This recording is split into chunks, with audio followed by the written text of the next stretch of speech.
बालक, का समस्या बा? बाबा जी, हमार मन सेधु 5 साल से बाहरे गब कमाई, बहुत कोशिश करे पर आवत ना है बिया।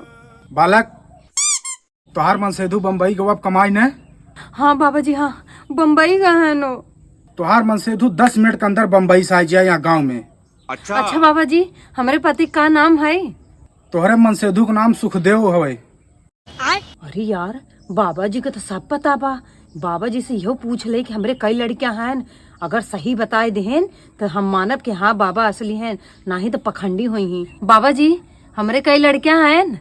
अरे बालक, तोहरे 2 लड़कियां हैं।